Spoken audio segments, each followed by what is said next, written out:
Hey guys, and welcome to another very exciting visual effects tutorial. Now this is a lightsaber. You may have noticed that there are quite a few tutorials already that talk about how to create lightsaber effects, but I felt like I really wanted to add my own, mainly to talk about the safety concerns for using these dangerous instruments. If you so much as hold it the wrong way, or you don't look where you're swinging it when you're pretending to be a Jedi, you can do some really serious harm.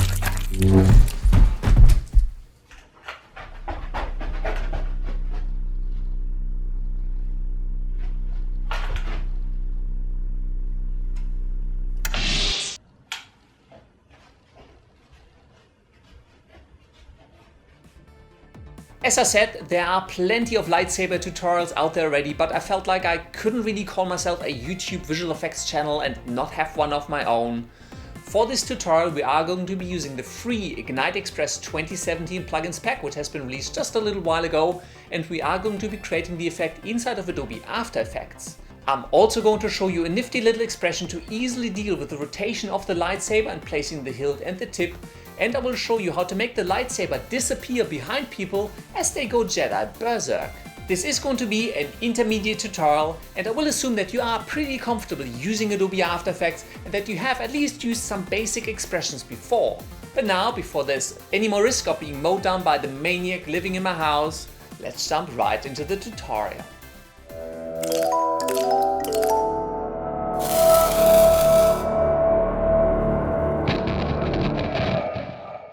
Welcome to the wonderful world of Adobe After Effects, and as always I am going to start out with an empty composition.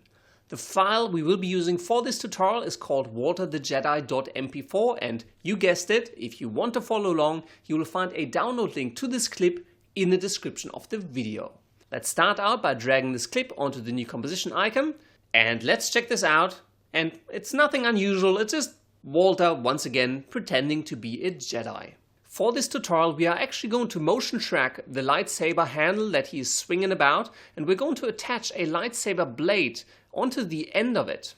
Now if you check out the footage you may notice that it does actually contain quite a large amount of motion blur, and for example here the lightsaber is entirely vanishing behind Walter's head. A little bit further on you can see Walter's actually flipping the blade 180 degrees. And again, just quite a lot of motion blur in most of the movements, so this is going to be quite a challenging track. However, I figured it would also make a pretty good learning experience. So now, the very first thing we need to do is we need to track the movement of the lightsaber handle through the entire shot. For that, let's bring up the tracker controls from Window and Tracker. And it's a little bit squished down here in the bottom right, so I might actually make this just a little bit bigger so I can at least see my playback controls. Let's make sure the clip is selected, and let's select to track motion. This is going to give me my first track point, and because I also want to track the rotation of the handle itself, I'm also going to enable tracking of the rotation, so I'm now going to get my 2 track points. Let's zoom in, and what I want to do is I want to position track point 1, and remember the number because it's going to be important when Walter flips this blade 180 degrees. I want to place track point 1 right on the center at the tip of the lightsaber handle, and let's grab track point 2 and let's drag that down to the bottom of the grip. And again, I want to have that exactly in the center, simply because the rotation or the direction from track point 2 to track point 1 is going to be defining the direction of the lightsaber extending out of this handle. So we need to make sure that these 2 track points always remain in the center of the handle, either at the front or at the back, so that this line is always straight through the middle of this grip. I will actually increase the search radius a little bit for both of the track points, and I'm going to make the search area fairly large just so that we have some chance of tracking through a lot of this motion blur that's coming in. And because there's a lot of motion blur, I also want to come up into the tracker controls and bring up the options. Usually at the very bottom here, it will be set to continue tracking if the confidence is below 80%. This is telling the motion tracker that even if the confidence of still being on track from frame to frame drops below 80%, to just continue tracking. Personally, I much prefer changing this option down at the bottom here to stop tracking if the confidence is below 80%, and that means simply that the moment the tracker is no longer sure that it's tracking the right thing, tracking will stop, you can manually fix it all up and then continue tracking once you're good to go. So again, I'm going to set this to stop tracking if my confidence is below 80% and then say OK. So now I think we're all set up. Let's simply start tracking forward. Cool, so we made it about a couple of frames in before the motion tracker stopped because, as you may notice, the track points have indeed drifted off because we are getting a lot of motion blur. And in cases like this, the only thing you can really do is just readjust the track points to place them right where they should be. So this frame here is now fixed up. If you press page up and down, you can kind of go back and forth and just validate that the line is still going straight through the middle of the grip. Maybe I'll just tweak this a tiny bit. So that looks all right. So let's track forward a single frame. And yep, the motion of the handle is going way too fast right here. So through these few frames, we will have to track manually. And then hopefully after a little while, we can continue the automatic tracking. So yeah, now this is not going to happen. So again, let's just reposition these. And the cool thing is you don't actually have to use these trackers to place these track points. I can simply go to the next frame and just readjust the track points manually. There's nothing wrong with that at all, especially if you are kind of getting through difficult spots in your footage. And again, he's still moving the handle quite quickly. There's still a lot of motion blur. This might be challenging. So again, I'm just making sure that these ones are always placed right in the center, at the tip and at the bottom. So that looks all right. Let's just see how it goes. If we track, yep, cool. So there's a few that we can get automatically. It's drifting off a little bit at the bottom though. I'm going to start speeding through this a little bit. Yeah, fully off because now there's a really, really quick and short movement. So let's just move the track points manually again. So again, let's just jump forward and reposition these track points until Walter stops swinging it around like a madman. Cool, so that's actually not too bad. We're still very centered. So let's just continue tracking forward until Walter goes crazy again.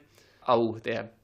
Did you notice that right here, the track point at the bottom drifted off to the corner? So what would happen is because we are going to use this direction to extend the blade outwards, right here, the blade would start poking in the wrong direction just because these track points are no longer spot on. So what I want to do is right here at the bottom, it's drifting off. So let's reposition this right in the center and make sure the top one is in the center as well. The better your track, the better the effect will look. If you're sloppy on your track, the effect will probably look sloppy as well. I'm just going to continue this a little bit. I'm going to speed up the footage just so you don't have to set through this, and I'll catch you the next time there's something interesting happening. And now, here's the trick where Walter actually flips the sword 180 degrees. And this is something you will absolutely have to track manually. And just make sure that track point 1 remains at the tip and track point 2 remains at the bottom, because otherwise you're actually going to flip these things around, which is not what you want.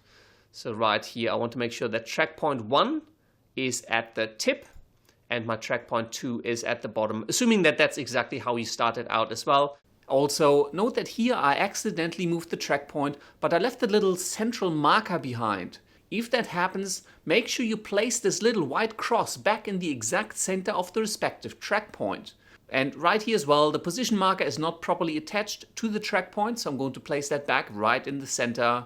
Also, make sure that this little white line here and the arrows between these two track points stay pointing in the right direction.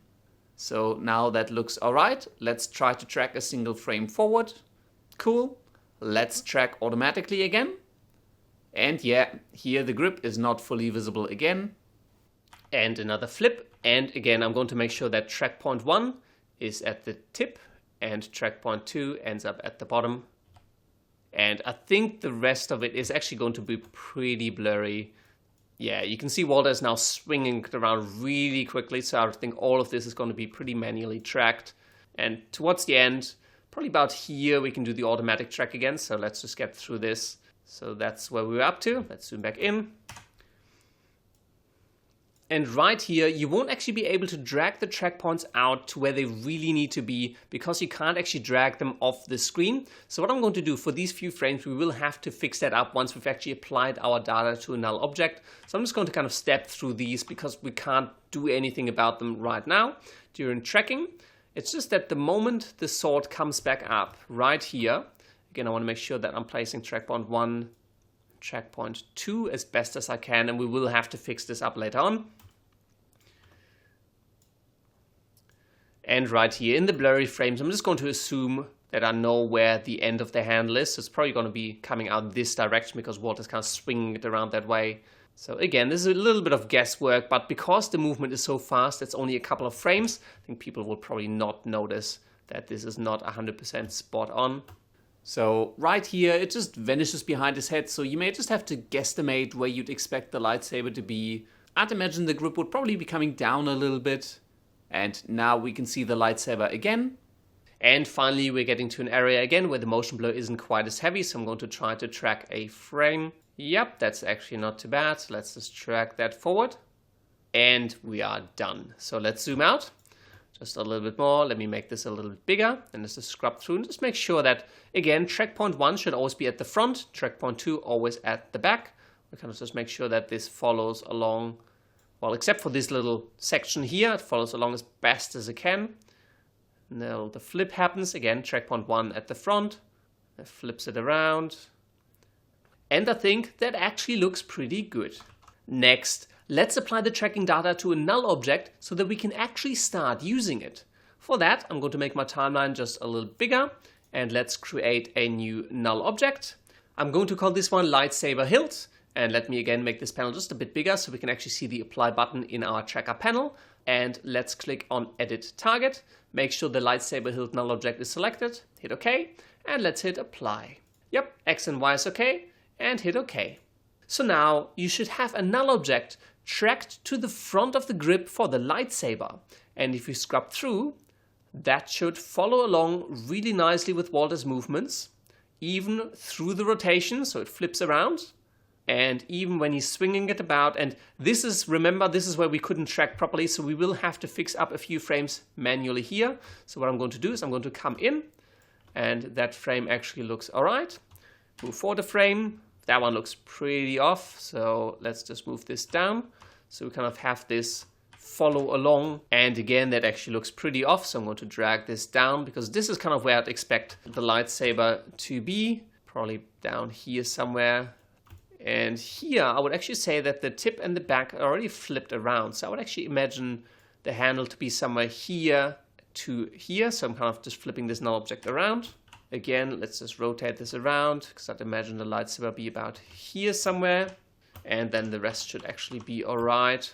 And again, you kind of just tweak these ones a little bit to make sure that the null object comes around. And once we attach the lightsaber, we can fix this up some more if it doesn't look all right. And so then, towards the end, it should come around. And there it is, swinging about and aligning with Walter's final stance. So now that everything is tracked, let's create the actual lightsaber. For that, let's collapse all of our layers and let's create a new solid. I'm going to call this one Lightsaber. Make sure the color is set to black and let's hit OK. And I am going to use the light sort effect that comes free with the Ignite Express 2017 plugin pack. If you don't have this pack, I'm going to put the download link in the description of the video. It's absolutely free. There is no reason why you wouldn't want this. So once you've installed the Ignite Express 2017 plugin pack, in the Effects and Presets panel, under Ignite-Generate, you will find a number of light sort effects. I've got a few extra ones because I have the pro version of the plugins, but you will also find the Light Sort 2.0 Auto in the free Ignites plugin pack. So let's simply apply this one to our lightsaber layer. And here's your light sort. Let's change the blend mode of this layer over to add. So we're kind of overlaying it onto our base footage. And what I might also quickly do, I might actually quickly search for a curves effect and apply a curves effect onto my Walter the Jedi layer. And all I want to do is just going to make this a little bit darker, just so that we can see this light sort a little bit better. So I'm just going to darken this a little, so the lightsaber is just a little bit clearer to see. And now there are a number of different ways that you can track this light sort to follow Walter's movement. The absolute easiest way to do this is just to come to a position where Walter has the light sort fully extended, select the light sort effect and simply drag the hilt and the tip into position. So maybe we want it to look like that. You can kind of open up the core settings and maybe make the core a little bit thicker. And that's not actually too bad. And then you can simply parent the lightsaber layer to the lightsaber hilt null object that we've tracked. However, we're kind of moving this entire layer around and it's just not a very nice way of doing it. However, if this is all you want, simply make sure you enable motion blur on the composition as well as the layer. And then if you play back your final effect, it actually looks pretty decent. Now, the biggest challenge with this particular setup is that the light sort effect that comes with the Ignite plugin pack actually knows how to do motion blur for light sorts properly.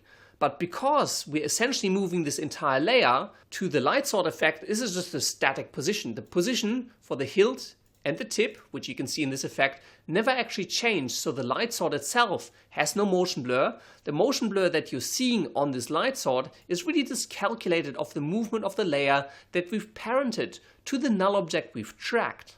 As I said, if you don't care, you can kind of stop here and you're done with your effect. However, if you do care, let's go back and let's do this slightly differently. I'm going to unparent the layer and I'm just going to right click it, come up into transform and select reset to reset my layer. And now let's make this light sort follow the movement of this null object properly. First off, I want this bottom position here, this hilt position of the light sort effect, to always follow the position of this null object we've tracked. And that is actually pretty easy to do with expressions. For that, in your timeline window, select the lightsaber hilt layer, press P to reveal the position, and let's come back into our lightsaber layer and into our light sort effect. And under the hilt, let's alt-click onto the stopwatch next to the position. This will bring up our expression editor, and now on the left side we can use the pick whip icon and kind of come down and just select the position of this lightsaber null object. So let's go. That's going to enter a little position in here. So now we have the position of the hilt for the light sort effect properly follow the movement that we've tracked from Walter holding the light sword. However, the tip of the light sword just stays in one place and looks like kind of a rubber band Jedi. It's kind of a really strange effect. So we now also need to figure out where to position the tip of this light sword. Again, like with absolutely anything to do with After Effects or visual effects, you have multiple ways of solving this. For one, you could come into the lightsaber effect. You can enable the stopwatch icon on the tip for the light sword effect, and you can then manually animate it like frame to frame or whatever you wanted to kind of follow along with the movement, but that is going to be really painful and really annoying. Let me disable keyframes for the position again, and what we really need is another null object that's kind of positioned out here in front of the grip, right where the tip of the light sword should be. And ideally, that would follow the exact same movement of the grip that we've already tracked on. That can actually be done with a clever little expression that will essentially take the position of this null object for the hilt that we've already tracked and the rotation and pushes that other null object out towards the front so that it will always follow the movement of the hilt and kind of define the tip of this light sword. In order to do that, let's collapse all of our layers again and let's create another null object. I'm going to call this one lightsaber tip, and let's use an expression to have this automatically be placed out front of this lightsaber hilt null object that we already tracked.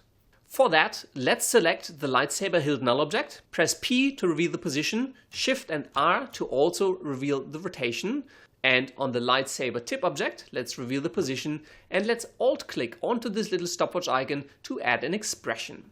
Now, this is going to get a little bit more complicated, so hold on to your pants. Obviously, I'm also going to just copy the expression down into the video description, so if you just want to copy and paste that in, you may just have to substitute the names of your layers to make this work.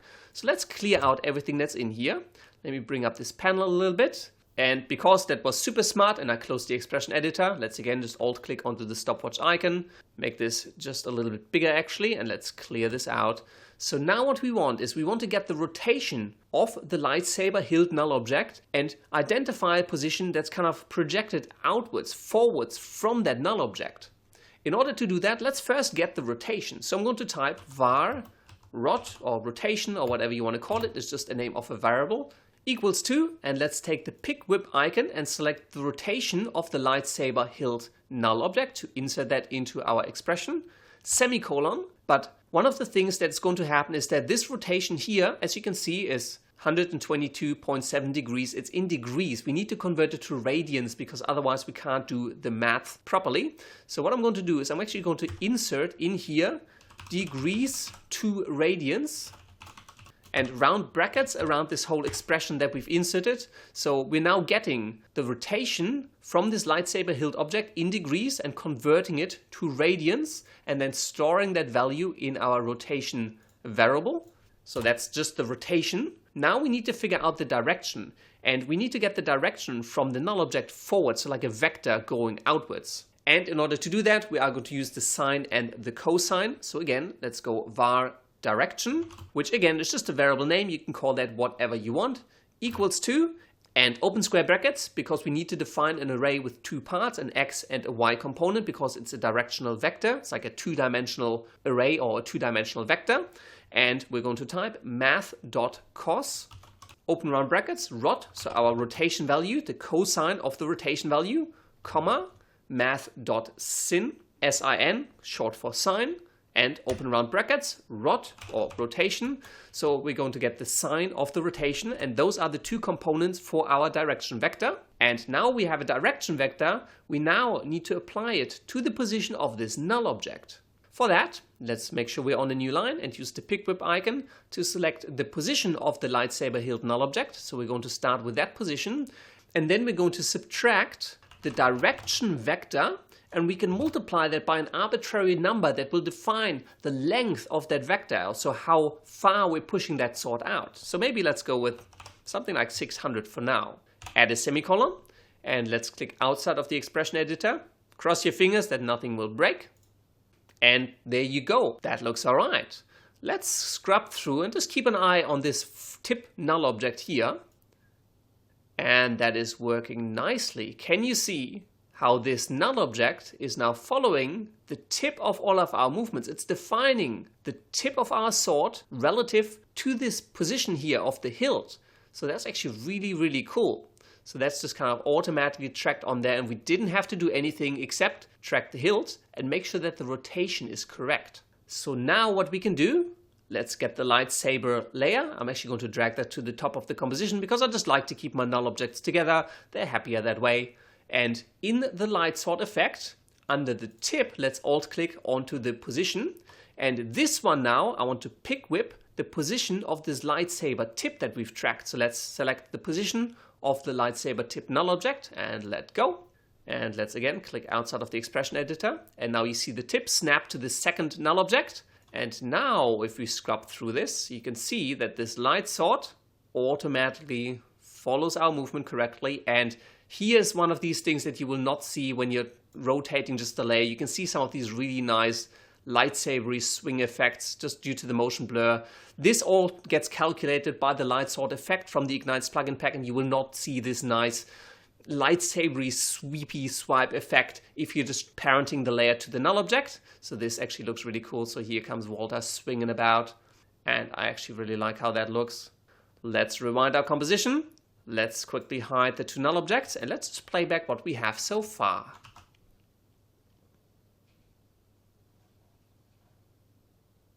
Cool, that looks really good. Now, before we get around to sorting out this issue here with the lightsabers kind of going over Walter's head, I first want to fix up my expression. Let's reselect the lightsaber tip null object, and if you press U twice on your keyboard, you will reveal all of the properties that have expressions assigned to them. And if I make this editor just a little bit bigger, you may remember that we have this hard-coded value 600 in here, and that's just a really nasty way of doing it. It kind of every time I want to change the length of the sword, I'd kind of have to go in here and modify this, so let's not do that. Let's instead create a new layer with a slider control that then controls this value. So for that, let's create a new solid layer. I'm going to call this one control in all caps. Hit OK. I like to drag these to the top of my composition, and let's disable the visibility because we don't really need to see it. Come up into your effects and presets panel, and let's search for the slider control effect. Apply the slider control to the control layer, and I'm actually going to select this effect, press enter to rename it, and I'm going to call this one saber length. Then on my control layer, I'm just going to expand it a little bit. I'm going to expand the effects and the saber length slider control so I can see this property here. And then I'm simply going to click into my expression, select the value 600. This is the one I really want to just use my slider control for. You can either pick whip it out of your timeline. You can also kind of drag it up into the effect control, just select the slider value and then just kind of attach that. So we're inserting the value of the slider into the expression right here. Let's click out of it. And the lightsaber has gone really, really tiny. It's kind of cute and suits Walter, but let's not be mean and go back into the saber length slider control, and let's jack the slider value up. And you can see the sword extends, and let's drag this back up to maybe about 600-ish. And you can kind of tweak this in any way you want. So we're kind of back to the normal lightsaber length. And this now is a much cleaner setup with your expression because you never have to dig into this again. You can simply come to your control layer and change the sliders. And I always recommend never hard code values into your expressions. Always just set up a new null object or a new solid layer, hide it, and apply a bunch of slider controls that you can then link to the values in those expressions. So it just gives you a much easier way to control everything in your composition. Let's collapse the control layer again. And let's scrub forward a little bit and let's deal with this situation here where the lightsaber is going over Walter's head. So we obviously want that to go behind Walter's head. It is a pretty fast movement, but I think it's still kind of noticeable. So I do want to definitely sort this out. And as with everything, there's many different ways to achieve this. Now, let's reselect the lightsaber layer, and this light sort effect that is included in the Ignite Express plugin pack actually does respect the masks you apply to the layer. So the easiest way is to simply grab the pen tool and draw a mask around Walter's head, then reveal the mask settings and change this over to subtract, and you will notice that it'll take that little piece that's overlying Walter's head out of our composition, and you can then simply animate the mask path and you'd be done. But I'm not going to go down that route, so I'm going to delete my mask again.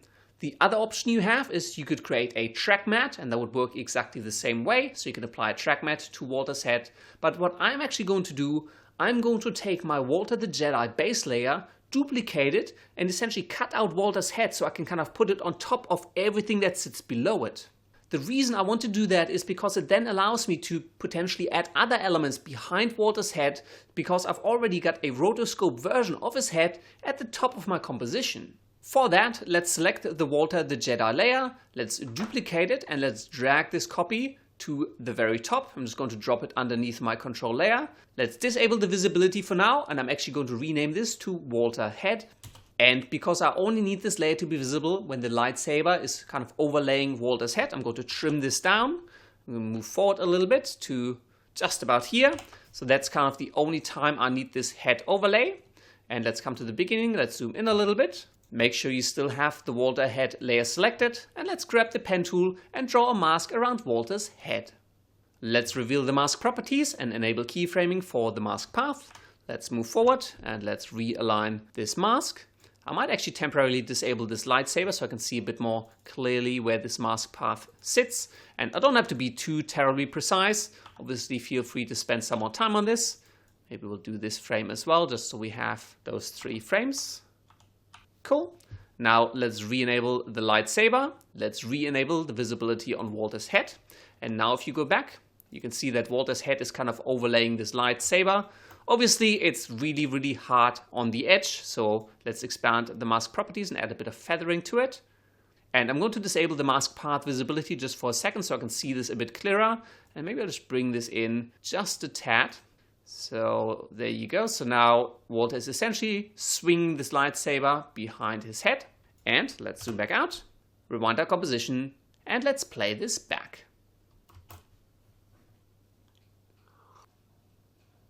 Sweet! And that is looking pretty good.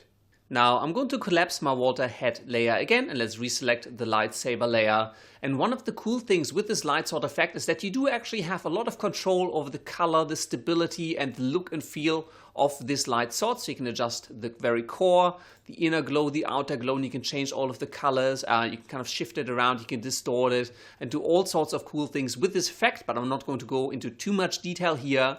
The last thing I want to do as part of this tutorial is just add a little bit of a wider glow for this light source. So it kind of looks a bit more like it's casting blue light onto the background and on Walter as he's playing Jedi.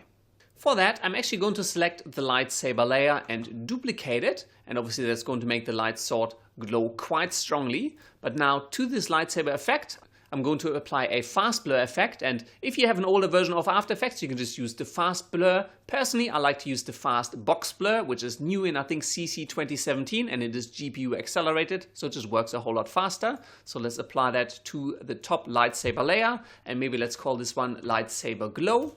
And let's simply jack up the blur radius to create this really wide, soft blue glow that's kind of going over everything. So that's without the glow and that is with the glow. It's just kind of looking a little bit more intense. It's just adding a little bit to this whole effect. It just makes it look a little bit more realistic, and you kind of have blue light being cast onto the background and on Walter.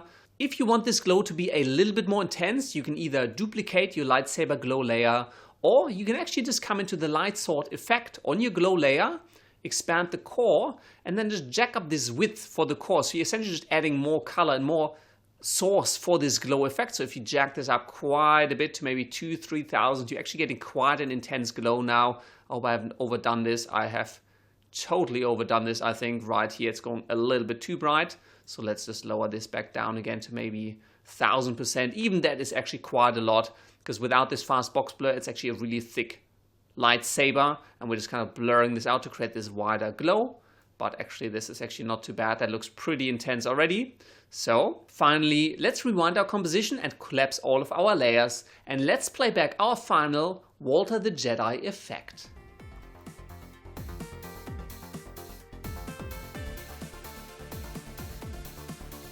And that's all there is to it. I really hope you enjoyed this tutorial. If you did, I would greatly appreciate it if you could give it a thumbs up, favorite it, and share it with the world. If you do want to see some more cool filmmaking and visual effects tutorials just like this one, and you're new here, please consider subscribing. And as always, if you do have any comments, questions, or suggestions, just leave them down in the section below. Thank you very much for watching, and until next time, I will see you later.